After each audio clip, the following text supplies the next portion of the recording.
तो आदाब, नमस्कार, गुड इवनिंग, सत श्री अकाल। एक बार फिर आप तमाम लोगों का स्वागत है क्राइम तक की कहानी के इस एपिसोड में। उम्मीद है पूरी फैमिली अच्छी होगी, अपना ख्याल रख रही होगी। अब आते हैं आज की कहानी के ऊपर। जब से कहानियों का सिलसिला शुरू किया मैंने, मुझे याद नहीं ऐसे कितने लोगों के एक मेल है जिसमें एक कॉमन चीज़ थी कि पूछा गया था कि कोई ऐसा वाकया, कोई ऐसा इंसिडेंट हुआ कि किसी को फांसी की सज़ा दी गई, फांसी के तख्ते तक ले जाया गया और फिर वो बच गया। कई लोगों के ये भी सवाल थे कि एक बार किसी को अगर फांसी के तख्ते पर ले जाए और किसी वजह से उसे फांसी ना दी जा सके तो क्या फिर वो उसको बरी कर देते हैं। ऐसे तमाम सवाल थे। आज की कहानी दुनिया की सबसे हैरत अंगेज कहानियों में से एक कहानी है, इसलिए कि आज की कहानी जिस शख्स की है, शायद वो इस दुनिया का इकलौता शख्स है और अभी तक पहला जिसे फांसी की सजा हुई और तीन बार उसे फांसी के फंदे पर लटकाया गया, लेकिन उसके बावजूद वो बचा। ये पूरी कहानी क्या है आपके सामने है। बात ये आज से करीब 145-50 कितने साल हो गए होंगे, 1884 की, 1884 की। इंग्लैंड में एक गांव था। उस गांव में एक बुजुर्ग लेडी रहती थी और बहुत ही अमीर बड़े परिवार से, बड़े लोगों के साथ उनका उठना बैठना था, लेकिन वो सिंगल थी, उन्होंने शादी की नहीं थी। उनका नाम था एमा एनी काइसे। एमा एनी काइसे एक 55-60 के आसपास उम्र, द ग्लेन, यहाँ वो रहा करती थी और अकेली थी, जो कि शादी वादी की नहीं थी। तो उनके घर में 4 नौकर थे। इनमें से 2 बुजुर्ग नौकर थे, सर्वेंट। एक का नाम था एलिजा निक, एक का नाम था जेन। ये दोनों थोड़ी एजेड थे। इसके अलावा उनकी एक कुक थी जिसका नाम था एलिजाबेथ हैरिस, और एलिजाबेथ हैरिस का एक भाई था जिसका नाम था, बल्कि सौतेला भाई, जॉन हेनरी ली। तो ये 4 लोग रहा करते थे। जॉन हेनरी ली की कहानी ये थी कि स्कूल ड्रॉप आउट था, स्कूल छोड़ दिया। उसके बाद इसने कहा कि नेवी में काम करेंगे। नेवी के लिए गया, कोशिश की, लेकिन नौकरी लगी नहीं। फिर बाद में ये कहीं छोटी मोटी नौकरी करने लगा, लेकिन एक बार जिसके यहाँ ये नौकरी करता था उसके ऊपर चोरी का इल्ज़ाम लगा और जॉन ली को जेल भेज दिया गया। जॉन ली जेल चला गया और ये सारी बातें 1879-80 की है, 1889-80 की। जेल में वो रहा और जेल के बाद 1884 में वो जेल से रिहा हुआ और 79 में ये गया था लगभग जेल, और 84 में जेल से रिहा हुआ। रिहा होने के बाद ये बाहर आया। चूंकि इसकी बहन एलिजाबेथ हैरिस ऑलरेडी एमा एनी काइसे के यहाँ काम करती थी और वो एक नेक दिल महिला थी, तो जॉन एली का कोई था नहीं, तो उन्होंने जॉन को अपने पास, अपने घर पे रख लिया एक मुलाजिम के तौर पर, क्योंकि ऑलरेडी उनकी सिस्टर उसकी काम करती थी। वो उनकी कुक थी, रसोईया थी, खाना बनाती थी। तो अब जॉन जो है, जॉन हेनरी ली, ये काइसे के घर पे काम करने लगा। ठीक ठाक सब कुछ चल रहा था, लेकिन तभी एक तारीख आती है 15 नवंबर 1884, 15 नवंबर 1884। कई महीने गुजर गए थे जॉन ली को काम करते हुए। 15 नवंबर 1884 की सुबह सुबह काइसे के घर से धुआं उठता है। लोग आस पड़ोस के देखते हैं। इस दौरान में कुछ लोग वहाँ पहुँचते हैं, कुछ पुलिस को फ़ोन करते हैं। पुलिस की टीम आती है, घर के अंदर दाखिल होती है, तो देखती क्या है कि ग्राउंड फ्लोर पे काइसे की लाश पड़ी है और काइसे का गला कटा हुआ था, तेज धार हथियार से काटा गया था। सर पे उनके 3 गहरे जख्म के निशान थे। और उस वक्त उस घर में काइसे की लाश के अलावा एक ही शख्स था और वो था जॉन ली। और जॉन ली को पुलिस ने पूछताछ की तो उसने कहा कि वो सो रहा था, अचानक उसे धुएं की स्मेल आई और उसे लगा घर में आग लग गई है। तो भागा अपनी मालकिन काइसे की तरफ, लेकिन वहाँ जाकर उसने देखा कि काइसे खूनम खून ज़मीन पर, फर्श पर पड़ी हैं।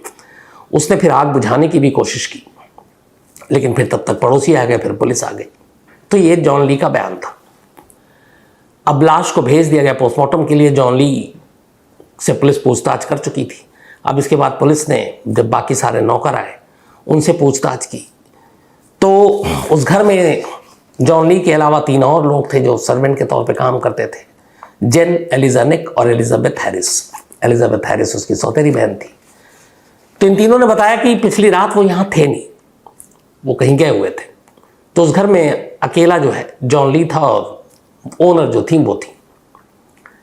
फिर पुलिस ने तफ्तीश की तो पता चला कि घर के अंदर कोई फोर्सफुल एंट्री नहीं है, कोई जबरन अंदर घुसा नहीं है, पड़ोसियों ने भी किसी को आते जाते देखा नहीं। फिर पुलिस की नज़र पड़ी जॉन ली के एक हाथ पर, देखा हाथ पे एक कट का निशान है। पुलिस ने उससे पूछा तो उसने कहा कि वो कायसे को बचाने के लिए जब गया तो धुआं कमरे के अंदर भरा हुआ था, तो उसने एक कांच की खिड़की जो है वो तोड़ी, उसकी वजह से चोट लग गई। लेकिन ये सारी चीज़ें पुलिस को एक तरह से ली के ऊपर शक पैदा करवा रही थी और पुलिस का ये मानना था कि घर के अंदर कोई आया नहीं बाहर से और कोई था नहीं, इकलौता यही है और एक लाश पड़ी है, हाथ पे कट का निशान है, हो सकता है इसी ने कत्ल किया और उसी दौरान में ये जख्म के निशान भी आए। पुलिस ने अगले ही दिन जॉन ली को गिरफ्तार कर लिया अपनी ही ओनर के कत्ल करने के इल्ज़ाम में। जॉन ली लगातार कहता रहा कि मैं बेकसूर हूँ, मैंने कत्ल नहीं किया। लेकिन पुलिस का कहना था कि इस घर में कोई और नहीं था, बाकी नौकर भी नहीं थे और तुम्हारे ऊपर जख्म के निशान भी है। तो पुलिस अब 16 नवंबर 1884 को यानी कि कत्ल के अगले ही दिन ली को गिरफ्तार करके ले जाती है। अच्छा, उस ज़माने में, उस दौर में एक कानून था कि अगर किसी के ऊपर कोई चार्ज लगता है तो उसको अपने आप को डिफेंड करने का मौका नहीं मिलता, जैसे आजकल है कि आप साबित कर सकते हैं कि आप कसूरवार हैं या नहीं है। अब पुलिस ने उसे गिरफ्तार कर लिया और गिरफ्तार करने के बाद अब पुलिस मामले की तफ्तीश करती है और तफ्तीश करने के बाद अब केस यानी कि मुकदमा की तैयारी करती है। मुकदमे की तैयारी होती है और पहला ट्रायल शुरू होता है 1 फरवरी 1885, मतलब 15 नवंबर को कत्ल हुआ, 4 महीने के अंदर अंदर ट्रायल शुरू हो गया। 1 फरवरी 1885 को ट्रायल शुरू हुआ और ये मुकदमा सिर्फ 4 दिन चला, ओनली 4 डेज। इस मुकदमे के दौरान बाकी तमाम नौकरों के, पड़ोसियों के बयान हुए। एक बयान ऐसा था जिसने शायद अदालत का रुख साफ कर दिया और वो बयान किसी और का नहीं बल्कि जॉन ली की अपनी सौतेली बहन का था, जो एलिजाबेथ हैरिस। उसने अदालत में ये बयान दिया जज के सामने कि एक बार उसने अपनी कानों से सुना था कि उसका भाई जॉन ली ये कह रहा था कि एक दिन वो इस घर को आग लगा देगा और कायसी को भी मार देगा उसी आग में। तो जज ने पूछा कि उसने ऐसा क्यों कहा, तो उसने कहा कि उसका तनख्वाह जो है वो थोड़ा सा कम कर दिया था, काट लिया था कायसे ने, और उसकी सैलरी कम कर दी थी, कटौती की, इस वजह से वो गुस्से में था। अब ये बयान ऊपर से कोई और मिला नहीं कि घर के अंदर मौजूद हो। सिर्फ 4 दिन के अंदर अंदर अदालत ने अपना फैसला सुनाया और जॉन ली को सजाए मौत दे दी। कहा कि इसको फांसी पर लटका दिया जाए। उस वक्त ब्रिटेन में, इंग्लैंड में सजाए मौत जो है वो फांसी का फंदा जो है गले में डालकर ही दी जाती थी। तो सिर्फ 4 दिन, 1 फरवरी को मुकदमे की ट्रायल शुरू हुआ और 5 फरवरी 1885 को अदालत का फैसला आया, जॉन ली को फांसी की सजा दी गई। हालांकि जॉन ली लगातार अदालत में कहता रहा, जज के सामने बार बार कहता था कि मुझे गॉड पर पूरा भरोसा है और गॉड जानता है कि मैंने क्या किया है, मैं बेकसूर हूँ। ये लगातार वो कहता रहा पूरे ट्रायल के दौरान। लेकिन उस वक्त चूंकि वो डिफेंड कर नहीं सकता था, कानून ऐसा था नहीं। दूसरा, बहुत सारी चीज़ें थी जिसकी वजह से भी शायद जॉन ली अपने आप को बेगुनाह साबित नहीं कर सकता था। उस वक्त ना फॉरेंसिक साइंस इतना तरक्की किया था, 1935 से पहले कोई फॉरेंसिक लैब ही नहीं था इंग्लैंड में, और ये 1885 की बात है। इवन फिंगरप्रिंट्स के ज़रिए कि अगर घर में कत्ल, लाश, ये सारी चीज़ें, उंगलियों के निशान मौका वारदात से मिले, वो 1902 में पहली बार वहाँ आया। तो 1935 में पहली बार फॉरेंसिक लैब, 1902 में पहली बार फिंगरप्रिंट्स, और ये इंसिडेंट 1885 का। तो ये सारी चीज़ें भी जॉन ली के ख़िलाफ़ गई और वो अपने आप को बेगुनाह साबित नहीं कर पाया। इसके बाद अदालत का फैसला आया और आखिरकार उसकी फांसी की तारीख तय की गई। तारीख थी 23 फरवरी 1885। 23 फरवरी 1885 को सुबह फांसी का वक्त मुकर्रर किया गया और ये कहा गया कि उसी दिन उसको फांसी दी जाएगी। मतलब सजाए मौत के ठीक 18 दिन के बाद जॉन ली को फांसी देने की तैयारी शुरू कर दी गई। अब इस दौरान में इधर ये हुआ कि फांसी की तारीख तय की गई, अभी 18 दिन बाकी है। तभी पता चलता है कि जो उसकी सौतेली बहन है एलिजाबेथ, वो प्रेग्नेंट है और कम उम्र थी। और उस ज़माने में इंग्लैंड में बिना शादी के और इस तरीके से गर्भवती होना उसको बहुत बड़ा एक पाप और गुनाह माना जाता था। तो उसको लेकर वहाँ की सोसाइटी बहुत सख्त थी। अब अचानक पता चला कि एलिजाबेथ प्रेग्नेंट है। अब एलिजाबेथ प्रेग्नेंट है तो उसका इस केस से क्या ताल्लुक, और एलिजाबेथ किससे प्रेग्नेंट हुई? तो फिर धीरे धीरे जब जांच की गई तो पता चला कि जॉन ली का जो वकील था, जो उसका केस लड़ रहा था उसके डिफेंस में, एलिजाबेथ के साथ उस वकील का, उस बैरिस्टर का रिश्ता था। और अक्सर वो वकील उसके घर भी आया करता था, मिस काइसे के।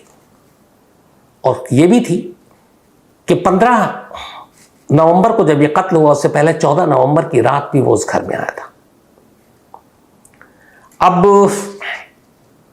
एक गर्भवती होना, एक तीसरे शख्स का एक रात पहले घर आना, उसी शख्स का ये कहना कि मैं इसका मुकदमा लड़ूंगा, और फिर उसको फांसी की सजा हो जानी। तो क्या इस कत्ल में एलिजाबेथ हैरिस के उस गुप्त जो बॉयफ्रेंड है, जिसकी वजह से वो प्रेग्नेंट हुई, कहीं उसका हाथ तो नहीं था? उसका नाम टेम्पलर था। लेकिन इस बारे में कभी इन्वेस्टिगेशन या जांच हुई ही नहीं। इधर फांसी की सजा हो गई और अब तारीख भी तय हो गई 23 फरवरी 1885, सुबह को फांसी दी जानी थी। अब एग्जिटर जेल, ये इंग्लैंड में ही, एग्जिटर जेल में ही बंद था जॉन ली, और वहीं पर 23 फरवरी की सुबह फांसी की तैयारी की गई। उस वक्त पूरे इंग्लैंड में एक जल्लाद था जो बहुत ही फेमस था, उसका नाम था जेम्स बैरी। जैसे अपने यहाँ आपने देखा होगा भी कल्लू जल्लाद और ये सारे। तो जेम्स बैरी ने कई लोगों को फांसी के तख्ते पर फांसी का फंदा पहनाया और लीवर खींचा, तख्ता खींचा और फांसी की सज़ा को कंप्लीट किया। जेम्स बैरी को एक होनहार, अपने पेशे का माहिर और एक अच्छा जल्लाद माना जाता था। जॉन ली को फांसी देने की जिम्मेदारी जेम्स बैरी को सौंपी गई। 23 फरवरी की सुबह तय वक्त पर फांसी घर में जॉन ली को लाया गया, प्रेयर हुई। उसके बाद उस तख्ते के पास, उससे पहले उसके हाथ और पैर बांध दिए गए थे, तख्ते पर चढ़ाया गया। तख्ते पर चढ़ाने के बाद चेहरा ढका गया, वैसे ही जैसे अपने इंडिया में जैसे लास्ट आपको निर्भया का बताया। सब कुछ होने के बाद अब घड़ी की तरफ देखा गया और मजिस्ट्रेट का इशारा होना बाकी था। तय वक्त पर मजिस्ट्रेट ने इशारा दिया। जेम्स बैरी ने लीवर खींचा। लीवर खींचने के बाद तख्ता हटना था, पैर को नीचे जाना था और पूरे बॉडी को हवा में झूलना था ताकि फंदा कस जाए और उसकी सांसें रुक जाए। मजिस्ट्रेट के इशारे पर जॉन बैरी ने लीवर खींचा, तख्ता नहीं हटा, तख्ता अपनी जगह कायम और जॉन ली के पैर उसी लकड़ी के तख्ते पर कायम। अब जॉन बैरी के साथ ये पहली बार हुआ। उसे लगा कि ये क्या हुआ है।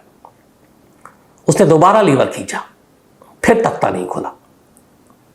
अब वो क्या करे? इस सारी चीज़ों को देखकर वो परेशान हो गया, सामने वाले परेशान लगा कि कुछ टेक्निकल फॉल्ट है। लेकिन कई बार लीवर खींचने के बाद भी जब तख्ता नहीं खुला तो जॉन बैरी ने लीवर से अपना हाथ हटाया। इसके बाद सामने जेलर मजिस्ट्रेट को देखा। फिर यह तय हुआ कि जॉन ली को पहले हटाओ यहाँ से। उसके गले से फंदा वापस निकाला गया और उसको उस लकड़ी के तख्ते से किनारे ले जाया गया, फर्श पर खड़ा किया गया। अब मजिस्ट्रेट ने जॉन बैरी जल्लाद से कहा कि आप दोबारा देखो कि तख्ता क्यों नहीं खुल रहा है। अच्छा, हर फांसी से पहले ट्रायल होता है, ये भी आपको बताया था मैंने। तो उसमें बाकायदा जिस शख्स को फांसी देनी है उसके कद काठी वजन के हिसाब से एक डमी, एक पुतला तैयार किया जाता है और उसको फिर वैसी फांसी दी जाती है, चेक करने के लिए कि सब कुछ बैलेंस, वजन, रस्सी का फंदा टूटेगा तो नहीं। जॉन ली की फांसी से पहले भी ऐसे ट्रायल हो चुके थे और वो डमी मौजूद था। अब वहाँ पे अफरा तफरी हो गई कि ये क्या हुआ, लकड़ी का तख्ता है, हट नहीं रहा लीवर खींचने पर भी। फौरन उस डमी को मंगाया गया और जॉन ली वहीं खड़ा हुआ है। उसके चेहरे से अब भी नकाब नहीं हटाया गया है, चेहरे पे अब भी उसके नकाब है, हाथ पैर बंधे हुए हैं। उस डमी को बुलाया गया जो कि जॉन ली के ही कद काठी और वजन के बराबर का था। उस पुतले को अब उस लकड़ी के तख्ते पर खड़ा किया गया। गले में रस्सी का फंदा डाला गया, जॉन बेरी अपनी जगह पर गया, उसने लीवर खींचा, तख्ता खुल गया, पुतला हवा में झूल रहा है। देखकर वहां खड़े तमाम लोगों को एक राहत भरी सांस ली कि चलो ठीक हो गया। इसके बाद इस पुतले को हटाया गया, वापस जॉन ली को फिर तख्ते पर खड़ा किया गया, फिर उसके गले में फंदा डाला गया। जॉन बेरी ने फिर ऊपर वाले का नाम लेकर लीवर खींचा,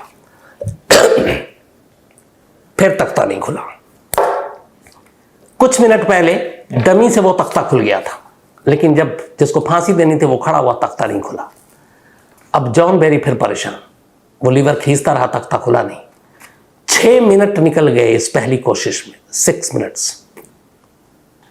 6 मिनट के बाद जब ये लगा कि नहीं होगा, दोबारा उसको हटाया गया, जॉन ली को वहां से तख्ते से।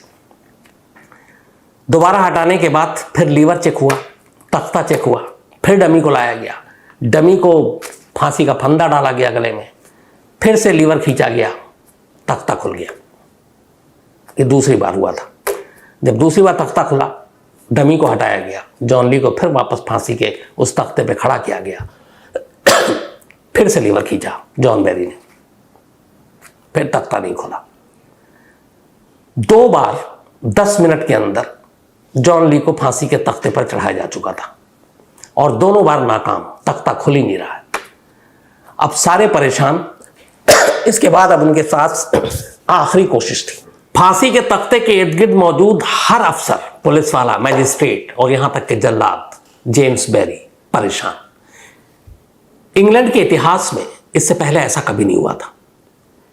एक शख्स को 10 मिनट के अंदर 2 बार फांसी के तख्ते पर चढ़ाया गया, दोनों बार ही तख्ता नहीं खुला और वो बच गया। और उसकी हालत यह है उधर जॉन ली की कि वो हर बार कांप रहा है, उसके पैर कांप रहे हैं, पर चेहरे के ऊपर काला कपड़ा डला हुआ है, वो देख भी नहीं पा रहा है। और फांसी के तख्ते के इर्द गिर्द आप बातचीत में कुछ नहीं करते, इशारों में बात होती है, उसे कुछ समझ में नहीं आ रहा है, लेकिन उसे लग रहा है कि कुछ तो गड़बड़ है। अब 10 मिनट 2 कोशिश नाकाम, अब लास्ट चांस बचा था। इंग्लैंड के कानून के हिसाब से अगर कोई टेक्निकल फॉल्ट या कुछ ऐसी चीजें आती हैं तो आप 3 कोशिश कर सकते हैं, चौथी कोशिश की इजाजत नहीं है। अब तीसरी और आखिरी कोशिश, आखिरी चांस, जॉन ली की जिंदगी और मौत का फैसला इस तीसरी कोशिश में होना था।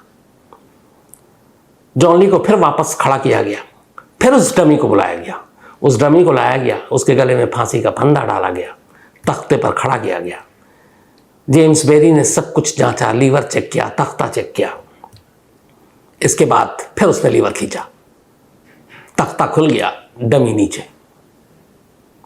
3 बार डमी के साथ लीवर खींचा गया, तीनों बार तख्ता खुल गया, लेकिन 2 बार जॉन ली के साथ लीवर खींचा गया, तख्ता खुला नहीं।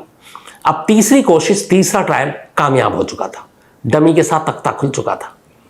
इसके बाद एक बार फिर से सब कुछ चेक किया गया, फिर इशारा हुआ, अब वापस जॉन ली को उस फांसी के तख्ते पर तीसरी बार खड़ा किया गया। ये 15वां मिनट था इस पूरे मौत के खेल का। तीसरी बार खड़ा किया गया, तीसरी बार बहुत ही कायदे से हर एक चीज की बारीकी से देखने के बाद फिर इशारा होता है मैजिस्ट्रेट का।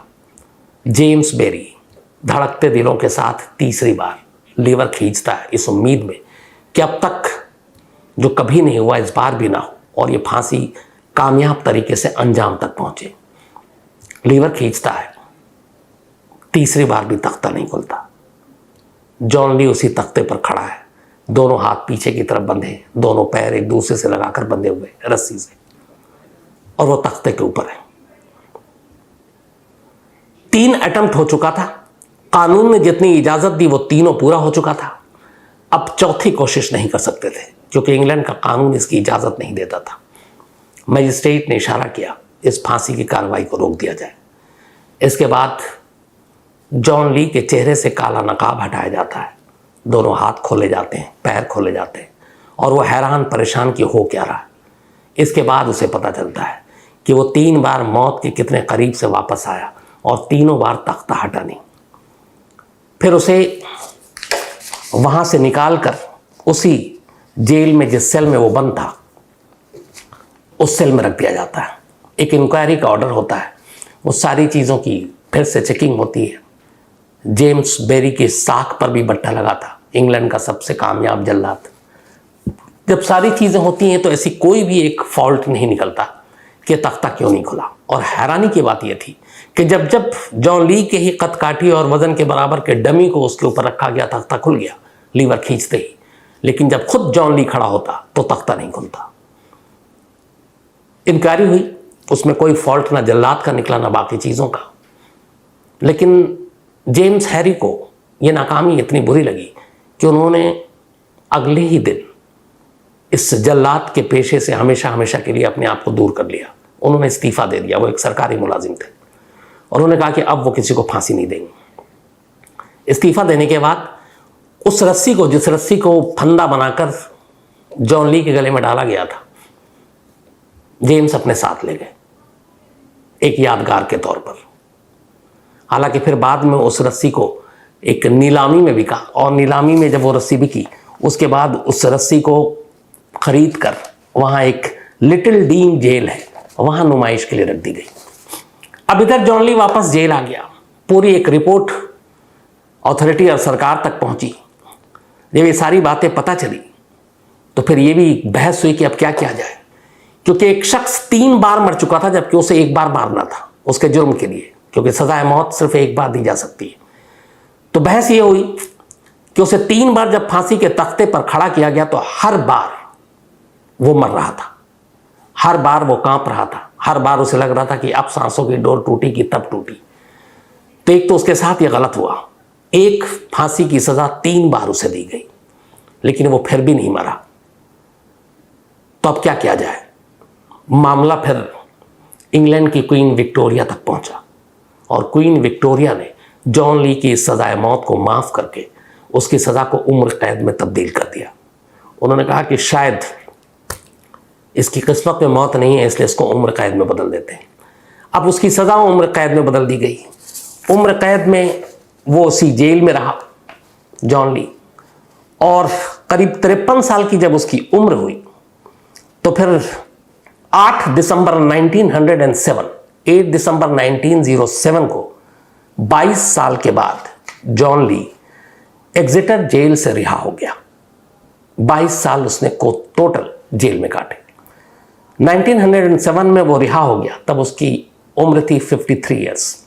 रिहा होने के बाद जब वो बाहर आया तो कहते हैं कि वो एक मशहूर हस्ती बन चुका था, क्योंकि हर तरफ कई इसकी कहानी मशहूर हो चुकी थी कि एक शख्स था जिसे फांसी के तख्ते पर चढ़ाया गया और 3 बार वो बच गया, और ये दुनिया का पहला शख्स है।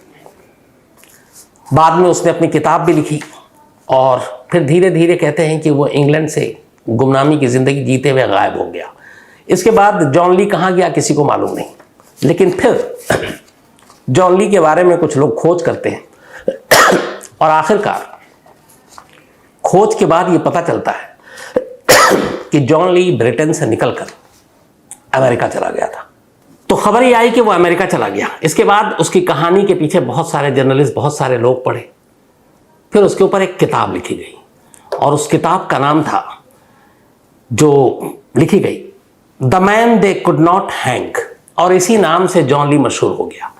इस किताब के लिखने वालों ने जॉन ली के बारे में तमाम खोजबीन की और आखिर में उन्हें कामयाबी मिली। 2009 में अमेरिका के फॉरेस्ट होम सिमेट्री में, जो मिलावकी में है, वहाँ एक कब्र मिली और उस कब्र के ऊपर एक नाम लिखा था, जेम्स ली।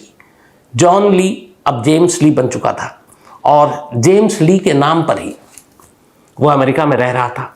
करीब 80 साल की उम्र थी जब उसकी मौत हुई, और कहते हैं कि 1945 में जेम्स ली की मौत हुई थी। तो अमेरिका जाकर उसकी मौत हुई। अब इस जेम्स ली या जॉन ली की पूरी कहानी को लेकर बहुत सारी बातें हुई। किसी ने कहा कि यह चमत्कार था। खुद जॉन ली जब बाहर आया तब उसने खुद एक किताब लिखी और उसने कहा कि जब वो 4 दिन का ट्रायल चल रहा था और वो कोर्ट के अंदर था, तो जज लगातार जब पूछ रहा था तब वो सिर्फ एक बात कहता था और हमेशा काम एंड कूल रहता था। उसे कभी कोई बदहवासी या घबराहट नहीं हुई। बोला, पता नहीं मेरे अंदर कहाँ से ये कॉन्फिडेंस था कि जैसे कोई है ताकत जो मुझसे कुछ कह रही है। तो सिर्फ एक लाइन कहता था कि मुझे मेरे गॉड पर भरोसा है और मेरा गॉड जानता है कि मैं बेकसूर हूं। यही लाइन वो आखिरी तक कहता रहा। और क्या पता, जो 3 फांसी की कोशिश हुई उसके साथ, उसके गॉड ने ही उसकी मदद की, क्योंकि डमी में तो तख्ता खुल रहा था लेकिन जॉन पे तख्ता नहीं खुल रहा था। तो ये है दुनिया की अब तक की सबसे अजीब कहानी, मैंने जो शुरू में आपसे कहा। और ये वो कहानी जिसमें एक शख्स को 3 बार फांसी देने की कोशिश की, तीनों बार बच गया और फिर उसकी उस फांसी की सज़ा को ही ख़त्म करके उसे उम्र कैद की सज़ा दी गई, फिर वो बाहर आया। तो ये कहानी ये थी। फिलहाल आज कहानी में इतना ही। अब आपसे मुलाकात होगी कल रात 9 बजे किसी नई कहानी के साथ। तब तक अपना ख्याल रखिएगा। Thank you very much.